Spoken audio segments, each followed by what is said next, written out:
लक्ष्मण जी से जुड़ते हैं। रॉय साहब, शुभ प्रभात और शुभ दिन। बताइए क्या क्या खबरें आपने फाइनेंस मिनिस्ट्री से कल आते हुए देखी इस बैड बैंक पर, और फिर मयूरेश जोशी साहब को जोड़ते हैं, वो आपको चर्चा करते हुए दिखेंगे कि इसका इम्पैक्ट बाजार पर क्या होगा।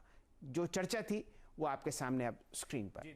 वीरेंद्र जी, लक्ष्मण जी। दरअसल बैड बैंक यानी NARCL को लेकर सबसे बड़ी खबर ये निकल कर आई है। वित्त मंत्री ने ऐलान किया है कि NARCL को सरकार 30,600 करोड़ रुपए की गारंटी देगी। इसका मतलब ये हुआ कि ये बैड बैंक बैंकों का जो NPA लेगा उसके एवज में जो सिक्योरिटी रिसिप्ट देगा वहां पर सरकार उसको गारंटी दे रही होगी 30,600 करोड़ रुपए का।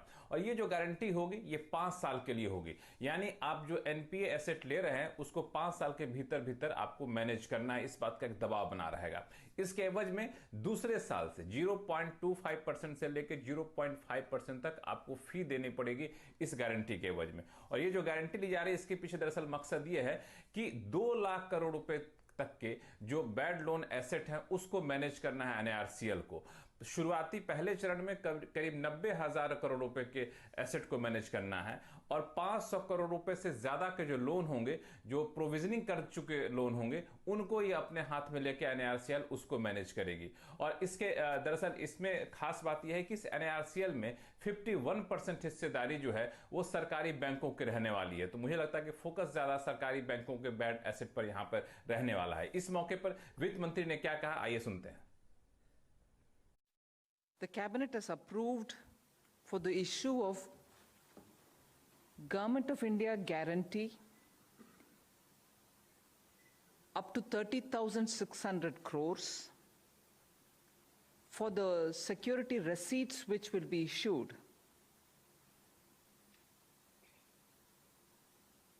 by the NARCL, which is the National Asset Reconstruction Company Limited.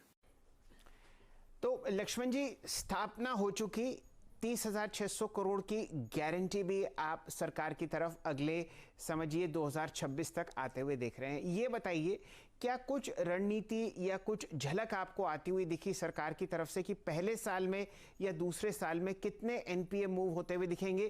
क्या छोटे बैंक से या बड़े बैंक से या मध्यम साइज के बैंक से ये NPA मूव होते हुए दिखेंगे इस NARCL में?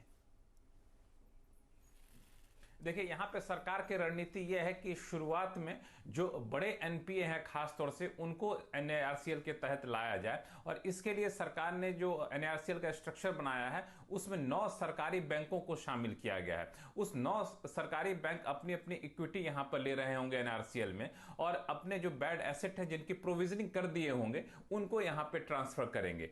और छोटे लोन को फिलहाल यहाँ पे नहीं लिया जा रहा है। 500 करोड़ रुपए से ज्यादा के जो लोन है जो प्रोविजनिंग किए गए हैं उनको लाया गया है। इसमें सबसे ज्यादा मुझे लगता है बैड एसेट जो आएगा NARCL के पास वो होगा आपको कैनरा बैंक का, क्योंकि कैनरा बैंक यहाँ पे लीड स्पॉन्सर की भूमिका में रहने जा रहा है। इसके अलावा state bank of India, bank of Baroda, union bank जैसे 8 बैंक और भी हैं सरकारी बैंक जो यहाँ पे इसके स्टेक होल्डर है। तो उनके NPA भी यहाँ पे ट्रांसफर होते हुए दिखेंगे बड़ी संख्या में।